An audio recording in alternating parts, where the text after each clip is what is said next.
On est passé par 6 années de sécheresse qui ont fait beaucoup de mal à l'agriculteur marocain, sur le plan financier, sur le plan moral aussi, parce qu'il a subi quand même il a perdu beaucoup d'argent. Et donc tout ça, on espère que ce soit derrière nous. On a eu 2 mois de pluie qui ont été très bénéfiques pour l'agriculture en général. Donc on a eu de hauts et des bas, on a des produits qui ont vraiment bien bénéficié. Alhamdoulilah, on peut dire que l'olivier, les agrumes, les rosacées, tout ça, ça se porte très bien, alhamdoulilah. On a les céréales bien par rapport à l'année dernière. Maintenant, malheureusement, on a le sud qui a été pratiquement entièrement perdu.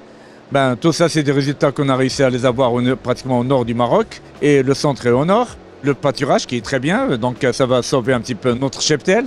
Donc tout ça, c'est que des bonnes nouvelles pour l'agriculteur marocain. Maintenant, c'est dire qu'on est sorti d'auberge, c'est pas facile. On est encore très très loin parce qu'on a 6 années de dégâts, on ne peut pas les compenser en 2-3 mois. Si on rattrape cette année, c'est déjà un démarrage. Les réserves en eau sont assez satisfaisantes, on est à 40% aujourd'hui au niveau des barrages. Seul bémol qui reste encore, c'est l'interdiction du creusement des puits. Avec la France, c'était toujours notre partenaire.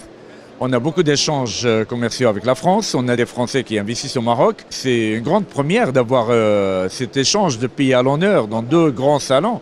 C'est énorme. En tous les cas, nous, on a signé déjà une convention entre l'interprofession d'olive avec son homologue français. C'est un échange de transfert de technologie. C'est un transfert de technologie maintenant de part et d'autre. Aujourd'hui, c'est le Maroc, il est à la pointe de cette oléoculture, donc c'est un échange qu'on aimerait bien partager avec nos amis français.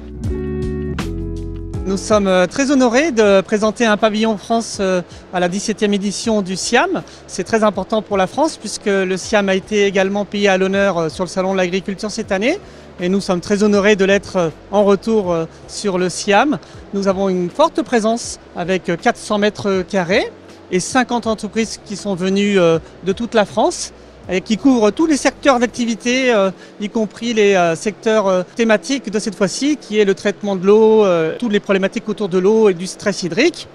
Et donc nous avons des entreprises de tous horizons et de tous bords, y compris des entreprises à la pointe de certaines technologies étant dans un programme qu'on appelle France 2030 par exemple, ou des primo-exportateurs, ou même des entreprises très consolidés, leaders dans leur secteur à l'international. On a une forte participation aussi de régions, Auvergne-Rhône-Alpes qui est venue avec 22 entreprises et pour la première fois la région Occitanie qui nous accompagne. C'est un partenariat très fort entre la France et le Maroc.